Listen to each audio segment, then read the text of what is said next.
स्वागत है आपका पंडित सचिन शास्त्री जी। अपना बोले श्री अपना गणेश प्रदर्शन। भगवान जी। गुरु जी, राधे राधे, प्रणाम। बोले श्री गणेश भगवान की जय। श्रीमद् भागवत महापुराण की जय।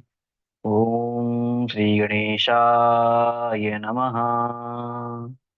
श्रीमद् गुरु चरण कमलेभ्यो नमः। अस्मद् परम गुरुभ्यो नमः। श्री सीतारामाभ्यां नमः। श्री राधा कृष्णाभ्यां नमः। श्रीमते रामानुजाय नमः।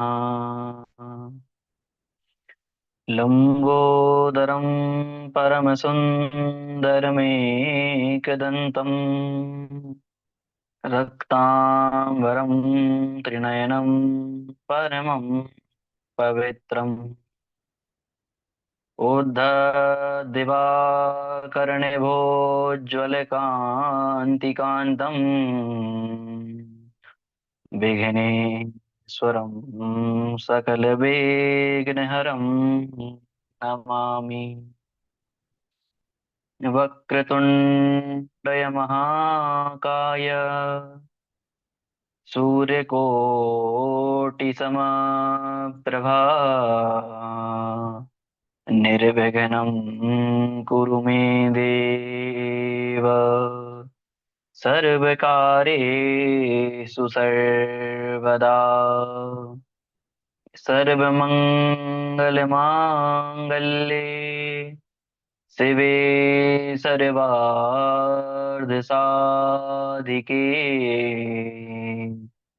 शरण्ये त्र्यम्बके गौरी नारायणी नमोऽस्तु ते। या देवी सर्वभूतेषु शक्तिरूपेण संस्थिता नमस्तस्यै नमस्तस्यै नमस्तस्यै नमो नमः। या देवी सर्वभूतेषु क्षमारूपेण संस्थिता नमस्तस्यै नमस्तस्यै नमस्तस्यै नमो नमः। नारायणं नमस्कृत्यं नरं चैव नरोत्तमं देवीं सरस्वतीं व्यासं ततो जयमुदीरयेत्। गुरुर्ब्रह्मा गुरुर्विष्णु गुरुदेवो महेश्वरा गुरुः साक्षात् परब्रह्मा तस्मै श्री गुरवे नमः।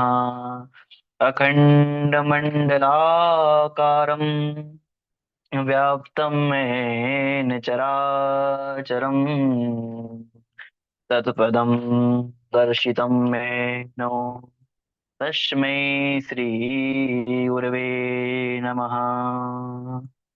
सच्चिदानन्दरूपाय विश्वोत्पत्त्यादिहेतवे तापत्रयविनाशाय श्रीकृष्णाय वयं नमः। मूकं करोति वाचालं पङ्गुं लङ्घयते गिरिं यत्कृपातमहं वन्दे परमानन्दमाधवम्।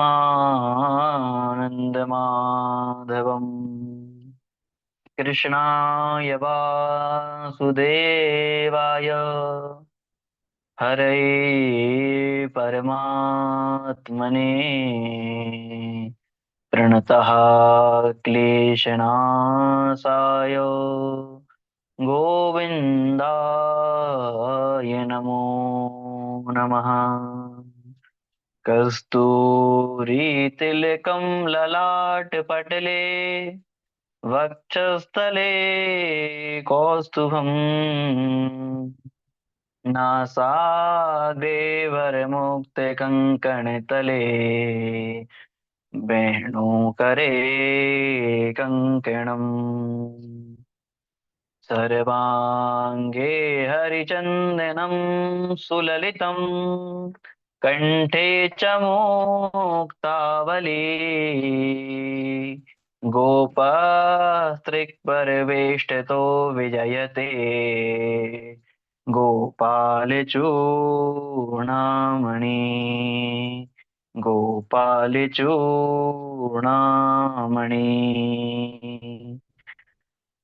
भक्ति भक्ति भगवंत गुरु चतुरनाम बपुए जिनके पद वंदन किए नाशत विघ्न अनेक। कृष्णाय वासुदेवाय हरये परमात्मने प्रणतः क्लेशनाशाय गोविंदाय नमो नमः। बोलिए श्रीमद् भागवत महापुराण की जय। श्री बांके बिहारी लाल की जय। हनुमत जी महाराज की जय। जय जय श्री राधे। जय जय श्री राधे। जय जय श्री राधे श्याम। नमः पार्वती पतय हर हर महादेव शंभू। भगवान श्री पुराण पुरुषोत्तम की मंगल में सदा हम सभी लोग श्रवण कर रहे हैं। आज टेक्नोलॉजिकल माध्यम से हम सभी श्रोतागण एकत्रित हुए हैं, जिसमें भगवान की भक्ति में कथा हम सभी लोग श्रवण कर रहे हैं। हम अनेकों जगहों से एकत्रित होकर एक टेक्नोलॉजिकल माध्यम से गुरुदेव के चरणों में, गुरुदेव के मुखार बिंद से एक परम पावर मंगलमयी भगवान की कथा को श्रवण कर रहे हैं, कुछ सीख रहे हैं।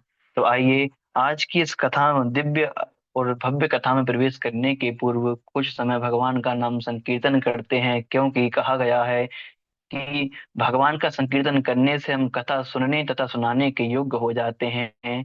तो चलिए पहले भगवान का नाम संकीर्तन करते हैं, उसके पश्चात कथा में प्रवेश करते हैं। बोलिए बांके बिहारी लाल की जय। बाल कृष्ण भगवान की जय। श्री कृष्ण गोविंद हरे मुरारी, हे नाथ नारायण वासुदेवा। श्री कृष्ण गोविंद हरे मुरारी, हे नाथ नारायण वासुदेवा। हे नाथ नारायण वासुदेवा। हे नाथ नारायण वासुदेवा। श्री कृष्ण गोविंद हरे मुरारी, हे नाथ नारायण वासुदेवा। श्री कृष्ण गोविंद हरे मुरारी, हे नाथ नारायण वासुदेवा। श्री कृष्ण गोविंद हरे मुरारी, हे नाथ नारायण वासुदेवा।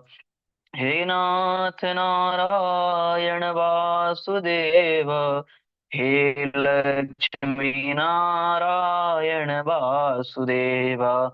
श्री कृष्ण गोविंद हरे मुरारी, हे नाथ नारायण वासुदेव। हे नाथ नारायण यण वासुदेव। बांके बिहारी लाल की जय। परम पावन मंगलमय का कारण करुणा वर्णाले भगवान सच्चिदानंद स्वरूप की मंगल में सदा हम सभी लोग श्रवण कर रहे हैं। आज की कथा में प्रवेश के पूर्व जो तीनों तापों को हरने वाले हैं, ऐसा ही सच्चिदानंद भगवान को हम प्रणाम करते हैं। सभी श्रोतागण को मेरा प्रणाम। परम पूज्य गुरुदेव के चरणों में मेरा प्रणाम। आज की कथा भक्ति ज्ञान वैराग्य की है, जो कि हम सभी को श्रवण करना चाहिए और हमको समझना चाहिए कि कैसे किस तरह से भक्ति ज्ञान, जब भक्ति महारानी किसी भक्त के हृदय में विराजमान हो जाती हैं, तो किस प्रकार उस भक्त का उद्धार हो जाता है। और जिनके हृदय में भक्ति महारानी विराजमान होती हैं, वह कैसे उनका उद्धार होने के बाद भगवान के परम धाम की गति मिलती है। सिया राम मय सब जग जानी, करहूं प्रणाम जोर जोग पानी। बोलिए भक्ति महारानी की जय। श्रीमद् भागवत महापुराण की जय। जय जय श्री राधे श्याम। आज भक्ति ज्ञान वैराग्य की कथा में प्रवेश करते हैं, तो चलिए हम सभी लोग भक्ति महारानी की कथा को श्रवण करते हैं। जय जय श्री राधे। अजन्म मात्रमपि येन सठेन किंचिद, चित्तं विधाय सुखशास्त्रकथा न पीता। चाण्डाल्यवच्च खरवत वत तेन नीतम्, मिथ्या स्वजन्म जननी जनिदोष भाजा। सनकादिक ने कहा कि नारद जी, संसार में वह मानव देह पाकर भी ऐसे अभागे कई घूम रहे हैं जिनको भागवत कथा आसानी से मिल रही है, परंतु ये लोग उसका लाभ नहीं ले रहे हैं। नारद जी सुनते रहे और कहते हैं, सनकादिक कहते हैं कि वह एक श्वास लेते हुए मुर्दे के समान हैं और वह केवल एक गधे के समान माने गए हैं, जिनको भागवत कथा सुलभ तो होती है लेकिन वह उसका लाभ नहीं लेते हैं। ऐसे लोग तो गधे के समान माने गए हैं। जिस तरह गधा बोझ को ढोता है, जीवन भर ढोता ही रहता है, इस प्रकार के मानव जो हैं केवल और केवल इस धरती पर अपने गृहस्थी का बोझ ढो रहे हैं और इस प्रकार से गालियां दे रहे हैं और इस धरती के बोझ को बने हुए हैं। तब नारद जी सुनते रहे। नारद जी ने कहा कि सनकादिक, आप इतनी गालियां क्यों दे रहे हैं, इसका कारण मुझे बताइए। तो सनकादिक कहते हैं, देखो भाई नारद, हम गालियां नहीं दे रहे हैं, हम तो बता रहे हैं। मेवं वदंती दिवितेव समाज मुख्या।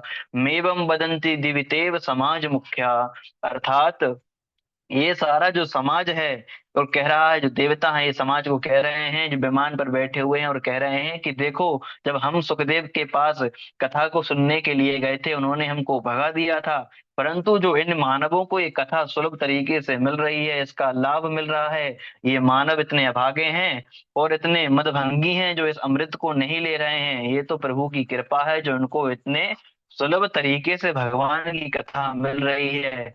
और ये कितने अभागे कहे जाने चाहिए कि भगवान के अमृत को लेने से मना करते हैं।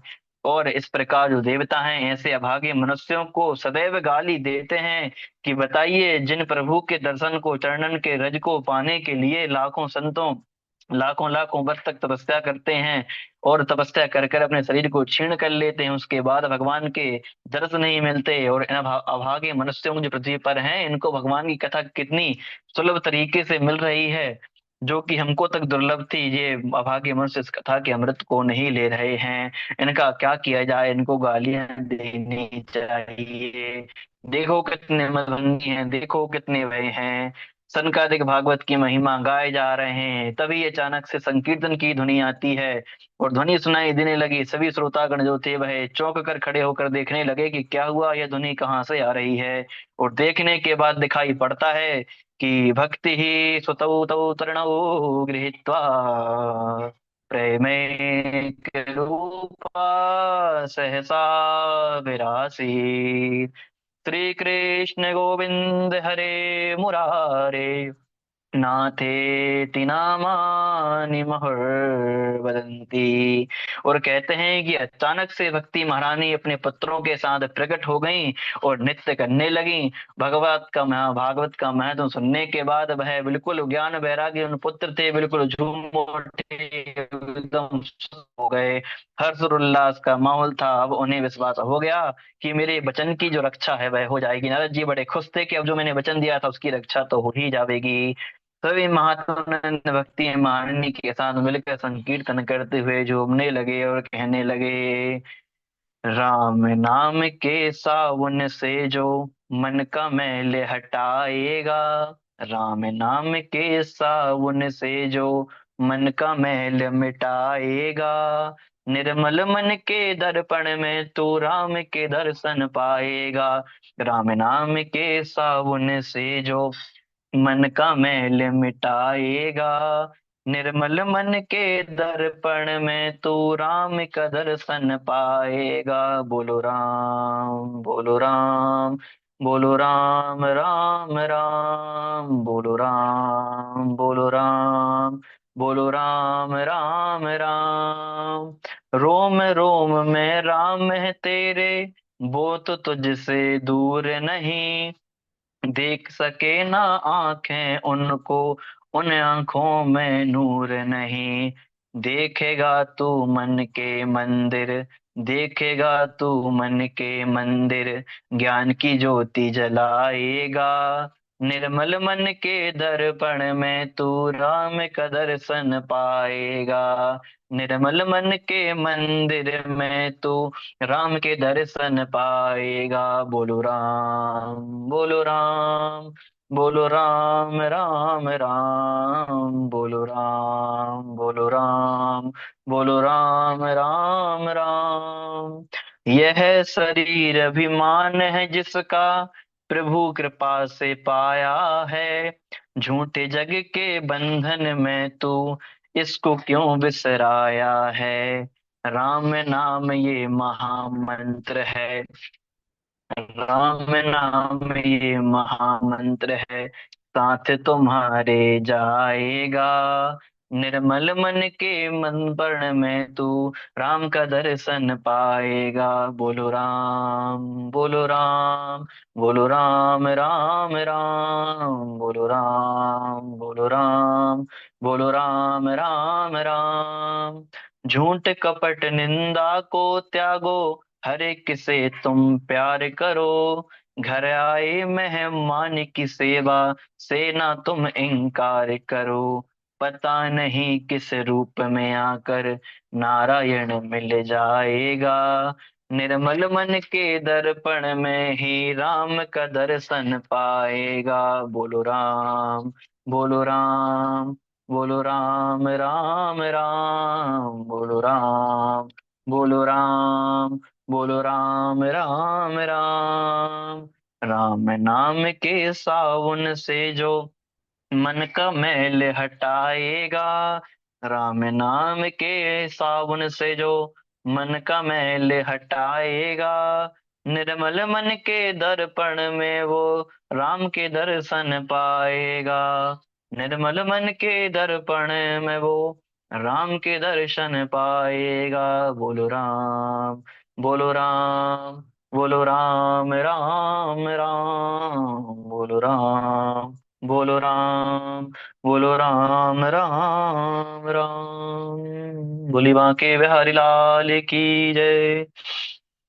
नारद जी ने जो है भक्ति महारानी को प्रणाम करा है, और भक्ति महारानी ने सनकादिक को प्रणाम करा। सनकादिक को प्रणाम करने के बाद उन्होंने कहा कि मैं कथा सुनना चाहती हूँ, इससे मेरे पुत्र जो हैं पूरे स्वस्थ हो गए हैं। अब मैं भी इस कथा को श्रवण करना चाहती हूँ, मुझे बताइए मैं कहाँ जाकर बैठूं। तो सनकादिक जो थे वह कहने लगे कि हे भक्ति महारानी, तुम एक काम करो, जहाँ ये श्रोता लोग बैठे हैं तुम जाकर के इनके हृदय में विराजमान हो जाओ। तो इनके मन में भगवान के प्रति वह लालसा जागेगी, वे भगवान को पाने की चेष्टा करेंगे। क्योंकि जिसके मन में भक्ति महारानी का निवास हो जाता है तो वह भगवान के पीछे नहीं भगता, भगवान स्वयं उसके पीछे भागने लगते हैं। क्योंकि भक्ति तो भगवान की स्वयं प्राण प्रिय है, जहाँ भक्ति हो गई वहां भगवान अवश्य ही आएंगे। इस संसार में परम धन्य वही है जिसके हृदय भवन में भगवान ने भक्ति महारानी का निवास दिया है। भक्ति महारानी जो हैं, क्योंकि कहा गया है कि जो माताएं होती हैं वह घर की साफ सफाई का ध्यान बहुत अच्छे से रखती हैं। तो इसी प्रकार जो भक्ति महारानी हैं वह सभी के श्रोताओं के हृदय का ध्यान बहुत अच्छे से रखेंगी। तो उनसे कहा कि जाओ तुम सभी श्रोताओं के हृदय में जाकर के विराजमान हो जाओ। क्योंकि कहा गया है कि जब तक आपके हृदय भर में जितनी गंदगी रहेगी तब तक भगवान वहां पर नहीं आएंगे। तो भैया जब भक्ति महारानी आपके हृदय में आकर के विराजमान हो जाएंगी तो आपके हृदय में भगवान का वास हो जाएगा। क्योंकि जब तक मकान खाली रहता है तो उसमें बहुत सी चीजों का कब्जा हो जाता है। कौन कौन सी? काम, क्रोध, ईर्ष्या, कपट, वासना पहले से ही कब्जा जमा करके बैठे रहते हैं। तो जब भक्ति महारानी आती हैं तो इन सबको दूर कर देती हैं और आप भगवान के निकट होने लगते हैं। तो भक्ति महारानी जब आएंगी तो सब यह मिट जाएगा और केवल प्रभु का नाम स्मरण ही रहेगा। अब भक्ति महारानी अपना अड्डा जमा लेती हैं, सारे विकारों को जब वह दूर करती हैं तो सब झाड़ पोंछ कर सब अलग कर देती हैं। केवल और केवल भगवान का नाम बचता है आपके हृदय में। जब भगवान का नाम बचता है तो भगवान को स्वयं ही अपना साकेत धाम छोड़ करके आपके हृदय में वास करने के लिए आना पड़ता है। क्यों? क्योंकि उनकी प्राण प्रिय जो भक्ति महारानी है वह आपके हृदय में विराजमान है। बोलिए भक्ति महारानी की जय। एक बहुत ही सुंदर कहानी आती है भक्ति महारानी की। होता क्या है कि एक समय की बात है, एक वृक्ष की गोपी जमुना किनारे बैठी हुई थी। वह बैठ करके ध्यान लगाकर बैठे हुई थे। नारद जी का निकलना हुआ, नारद जी वहां से निकले हैं। नारद जी ने देखा कि जिस गोपी को सब जानते हैं कि वह प्रभु के करीब है, प्रभु के मन के करीब है, वह गोपी आज किसका ध्यान कर रही है। तो नारद जी उनके समक्ष जाकर बैठ गए। अब जब धीरे से जब उसके नेत्र खुले, गोपी के नेत्र खुले, देखते ही एकदम से खड़ी हो गई। तो नारद जी ने कहा कि गोपी आप घबराइए नहीं महारानी, आप बताइए कि आप यहाँ बैठकर किसका ध्यान कर रही हैं, किसके ध्यान में मगन है आप, इतनी मुझे बताइए। तो गोपी कहती है, अरे महाराज मैं तो ध्यान नहीं कर रही हूँ, मैं तो अपनी समस्या का समाधान ढूंढ रही हूँ। नारद जी कहते हैं, ऐसी कैसी समस्या? समस्या तो बताइए। तो वह कहती है गोपी कि मैं जब तक नहीं बताऊंगी, जब तक आप मुझे यह नहीं बता देते कि इसका समाधान क्या होगा। तो भैया नारद जी कहते हैं कि पहले आप समस्या बताइए तो मैं समाधान करूंगा। क्योंकि जब तक आप डॉक्टर को बीमारी नहीं बताएंगे तब तक वह इलाज कैसे करेगा। आप केवल जाकर के बेंच पर बैठ गए, डॉक्टर से कुछ नहीं बोले, डॉक्टर क्या देखेगा? बस आपके नाड़ी को देख कर कह देगा बुखार है, इंजेक्शन लगा देगा। जब तक आप उसको नहीं बताएंगे कि हमको क्या हो रहा है, चक्कर आ रहे हैं, क्या बीमारी है, तब तक वह नहीं समझेगा। तो इसी प्रकार नारद जी ने गोपी से कहा कि पहले समस्या तो बताओ, जब हम उसका समाधान बताएंगे। तब गोपी ने कहा कि महाराज सबसे बड़ी समस्या है कि जो यशोदा नंदन है, ये कृष्णा जो टेढ़ी टांग का है, इसने मेरे चित्त को ऐसा चोर लिया है कि ना तो मैं घर का काम कर पाती हूँ, ना ही मेरा मन कहीं लगता है। मेरी सास जो है मुझे दिन भर गालियां देती रहती है और मैं इससे परेशान हूँ। अब आज सुबह की बात बताती हूँ महाराज कि आज सुबह मेरी सास ने कहा कि जा गैया को लगा ले। अब मैं गाय को लगाने के लिए जब गौशाला पहुंची हूँ, जब गौ गाय को लगाने लगी तो ये छलिया वहां पर आया और मुझसे कहा, मनमोहनी सूरत बनाकर मुझसे कहने लगा कि गोपी मुझे दुग्ध पान करना है, मुझे बहुत भूख लगी है। तब मैं इसकी मोहनी स्वरित्या को देख करके बिल्कुल मुग्ध हो गई और मैंने कहा कि आजा कान्हा, मैं तुझे दुग्ध पान करा देती हूँ। वो जो गाय का दूध मैं उस पतीले में लगा रही थी, मैंने सारा का सारा इसको पिला दिया। अब ये तो मेरे मन के चोर हैं। अब इतने में मेरी सास आई, सास ने मुझको आवाज दी कि अरे कर क्या रही है बहू तू, सारा दूध तो नीचे बगर रहा है। जैसे ही मेरा चित्त खुला मैंने देखा कि वहां ना काना था ना कोई था, सारा दूध मैंने नीचे बगरा दिया। मेरी सास ने मुझे फिर गाली दी। अब मैं घर के काम करने जाती हूँ तो ये मेरा चित्त चोर करके वहां जाके मेरे सामने खड़ा हो जाता है। जब सामने खड़ा हो जाता है तो मुझे कुछ भी काम नहीं करने देता। मैं जिससे काम ना करती वो मेरी सास देखती है, फिर मुझे गाली पड़ती हैं। अब तो भैया ये नंद के छोरा से मैं बहुत परेशान हो गई हूँ। जब भी एकांत कुछ काम करती हूँ सास आकर के खड़ी हो जाती है, मुझे काम नहीं करने देता और आकर के मेरे काम में बाधा डालने लगता है। मेरा काम नहीं होता तो मुझे सास से गाली पड़ती है। इसलिए मैं आज ठान करके यमुना किनारे पर बैठी हूँ, इसका मुझे समाधान चाहिए। क्योंकि आज सुबह मैं जब पानी भरने के लिए आई तो मैंने जब पानी की गगरिया भरी तो इसने आकर के मुझसे कहा कि बता मैं मटकी में हाथ लगा दूं। जैसे ही मटकी में हाथ लगाया मेरी मटकी फूट गई, सब यहीं पड़ी की पड़ी रह गई। अब मैं बताओ महाराज क्या करूं, मुझे बस का उत्तर बताइए, इसका समाधान बताइए। अब तो भैया नारद जी ने माथा पकड़ लिया और सोचने लगे कि बताओ, जिन माधव को पाने के लिए संसार जगत के ऋषि मुनि गंधर्व यक्ष सभी भगवान को पाने की प्रार्थना करते हैं, भक्ति महारानी को पाने की प्रार्थना करते हैं, वह इसके चित्त चोर में जाकर के बैठे हैं, चित्त चोर लिया। और ये भगवान को अपने मन से दिल से तन से निकालने की बात कर रही है, कैसी अभागी है। क्योंकि एक बार भगवान ने यदि किसी का हाथ पकड़ लिया तो वह ऐसे आसानी से नहीं छोड़ते हैं। और भगवान को पाने में तो बहुत वर्ष बीत जाते हैं, परंतु भगवान ने जिसको पा लिया वह अभावका बहुत ही प्रसन्न रहता है, सदैव भगवान के करीब रहता है और भक्ति करते रहता है। अब तो भैया गोपी का कहीं मन नहीं लगता, वह इस विचार में लगी रहती है कि बस अब तो करना है। अब तो भगवान के इस चोर को निकालना है, और कैसे इस चोर को निकालूं यही बस सोचती रहती हैं। तो भैया तात्पर्य यह है कि जो सावरा सलोना है वह जल्दी आता नहीं है, और यदि वह जल्दी आ जाता है तो केवल फिर आसानी से जाने वाला नहीं है। तो सनकादिक कहते हैं कि भक्ति महारानी, अब आप एक काम करिए कि आप तो जाकर के ऐसे श्रोताओं के मन में विराजमान हो जाइए जहां वह भगवान को चाहते हैं और भगवान की भक्ति में लगना चाहते हैं। और ऐसा कर करके संकालिक ने आशीर्वाद दिया है, और जाकर के भक्ति महारानी ऐसे श्रोताओं के बीच में मध्य में जाकर के विराजमान हुई हैं। और सनकादिक ने भक्ति ज्ञान वैराग को श्रीमद् भागवत कथा का ज्ञान से ओतप्रोत लगाकर उनको वहां से विदा कर दिया, और वह नवयौन होकर संपन्न होकर चले गए। बोलिए श्रीमद् भागवत महापुराण की जय। जय जय श्री राधे। श्री कृष्ण गोविंद हरे मुरारी, हे नाथ नारायण वासुदेवा। श्री कृष्ण गोविंद हरे मुरारी, हे नाथ नारायण वासुदेवा। हे नाथ नारायण वासुदेव, हे लक्ष्मी नारायण वासुदेवा। श्री कृष्ण गोविंद हरे मुरारी, हे नाथ नारायण वासुदेवा। हे नाथ नारायण वासुदेवा, हे नाथ नारायण वासुदेवा। राधे राधे गुरु जी, प्रणाम। बहुत सुंदर, बहुत बढ़िया पंडित सचिन शास्त्री जी, बहुत ही अच्छे से आपने भाव के साथ प्रवचन को किया है।